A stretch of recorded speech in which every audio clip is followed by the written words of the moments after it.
côté de vous, Claire Chazal, il y a un passage obligé à cette émission. Je suis désolé. C'est quoi, Ça c'est une blague? Non, ça va faire mal. C'est comme un sparadrap qui s'arrache très très vite. C'est Guillaume Meurice. Oui, moi je vais vous parler de la France Insoumise aujourd'hui, qui n'est toujours pas le titre d'un porno sado-maso des années 80. Je veux dire, Alex, il galère un petit peu en politique française. Non, c'est un mouvement politique qu'on connaît, ici bien sûr, autour de cette table. Il y a même des sympathisants. Suivez mon regard. Merde, je louche. Bon, alors, c'est un mouvement qui a la particularité d'être très actif sur Internet. Ça, on en sait quelque chose. En particulier, dès qu'on critique leur leader Jean-Luc Mélenchon, ce sont des gens qui aiment bien écrire. Voilà. Ils nous écrivent régulièrement. Et rien que de dire, tiens, leader Jean-Luc Mélenchon, je pense que je viens de recevoir 40 tweets. Il y a du tweet. Me traitant de suppôt du système et m'accusant de faire le jeu de George W. Bush. Si je continue dans 5 minutes, la mort de Martin Luther King, c'est pour ma gueule. Donc je fais gaffe. Mais je continue quand même. Je suis allé hier soir à Montreuil, où avait lieu un meeting d'Alexis Corbière, qui se présente donc aux législatives sous l'étiquette de la France Insoumise, pour poser la question de la verticalité du mouvement. Est-ce qu'il pourrait survivre ce mouvement sans Jean-Luc Mélenchon? Demandons à un premier militant. Il ne faut pas se poser des questions qui n'existent pas. Vous savez, est-ce qu'on peut survivre? Mais si, ça c'est ma question, elle existe. Est-ce qu'on peut survivre sans air, sans eau? Enfin, vous savez, moi je pense que vous comparez Jean-Luc Mélenchon à un élément vital. C'est pas la question. La question n'est pas là. Si, c'est la réponse qui n'est pas là. Là, je parle sous contrôle de Claire Chazal, qui a eu l'habitude de poser des questions, puisque je le rappelle, vous avez travaillé pas mal à la télé à une époque où vous vendiez du temps de cerveau disponible pour Coca-Cola. Voilà, hop, une petite boutade de gauche qui me permet de faire chuter le nombre de tweets mécontents à 12 par seconde. C'est une petite stratégie. Pas la première fois. Mais poursuivons sur l'aspect vertical du mouvement avec un autre militant. À part Alexis Corbière et Jean-Luc Mélenchon, est-ce que vous pouvez me citer 3 autres noms de porte-parole de la France Insoumise? Vous savez, je ne suis pas dans les noms. Lui-même, Jean-Luc Mélenchon, le dit tout le temps. Ah bah si Jean-Luc le dit, alors excusez-moi, c'est pas Jacques Addy, c'est Jean-Luc Addy, c'est un autre jeu, où si tu perds, t'es considéré comme un social traître et condamné à vivre 2 ans dans la tête de Dominique Seux.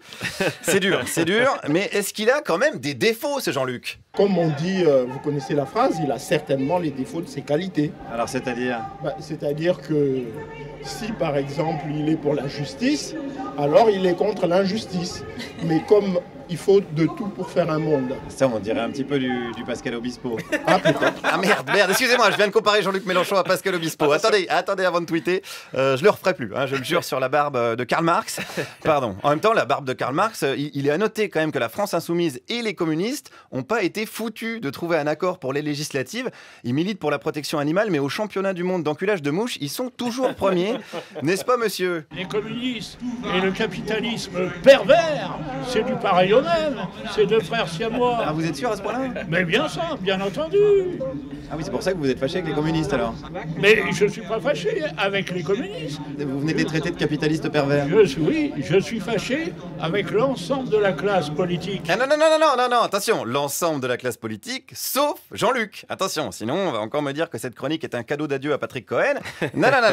Jean-Luc, il va combattre le mal partout en France, au risque de se faire traiter, c'est vrai, de parachuter. Qu'est-ce qu'ils en pensent, les militants? Je suis pas sûre ni d'être pour ni d'être contre. Ça, c'est un peu Macron, ça, attention. Oh non. Ah bah ouais. Ah bah je sais bien, mais ni pour ni contre, je suis d'accord avec tout le monde. Là, c'est carrément... Ça prise d'insulte. Oui, je prends des risques, je sais, mais j'aime ça. Ma discipline, c'est le taquinage artistique, je vous le rappelle.